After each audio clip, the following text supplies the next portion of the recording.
Hello दोस्तों, कैसे हैं आप। चलिए बढ़ते हैं आज की नई अपडेट पे नज़र डालते हैं। नई दिल्ली सरकारी कर्मचारी पिछले कुछ महीनों से उम्मीद लगाए बैठे थे शायद 8वें वेतन आयोग से पहले ही उन्हें कुछ राहत मिल जाए। कर्मचारी संगठनों ने चर्चा थी कि सरकार महंगाई भत्ता डीए को मूल्य वेतन से जोड़ सकती है।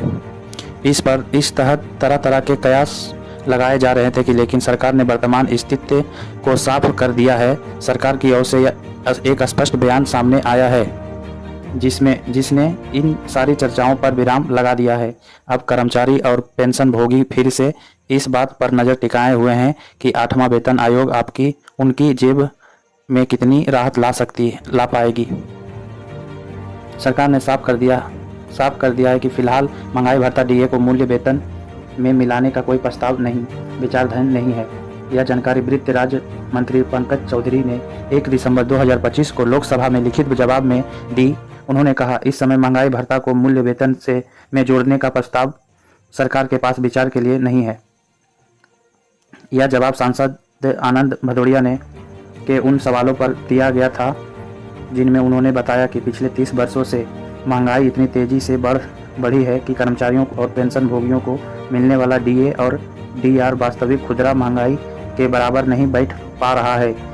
इस वजह से कई कर्मचारी संगठन लंबे समय से आयोग कर रहे हैं कि कम से कम 50% डीए को मूल्य वेतन में शामिल कर दिया जाए।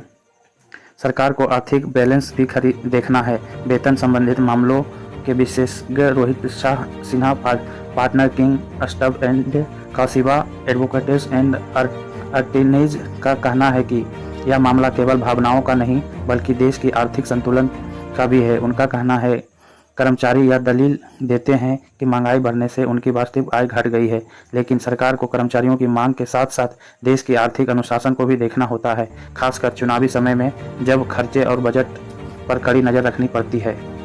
विशेषज्ञों के अनुसार अभी धीरे राहत देने की संभावना कम है, लेकिन सरकार फिटमेंट फैक्टर वही गुणांक है जिसके आधार पर भविष्य में डीए और डीआर बढ़ोतरी तय होती है।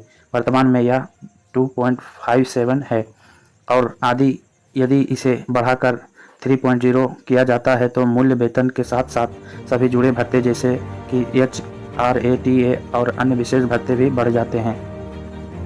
रोहित सिन्हा बताते हैं कि यदि फिटमेंट फैक्टर 2.57 से बढ़कर 3.0 हो गया है तो शुरुआती स्तर का मूल्य वेतन 15-20% तक बढ़ सकता है। पेंशन वालों को भी समान लाभ मिलेगा क्योंकि पेंशन हमेशा नए संशोधित मूल्य वेतन के 50% के आधार पर दी जाती है।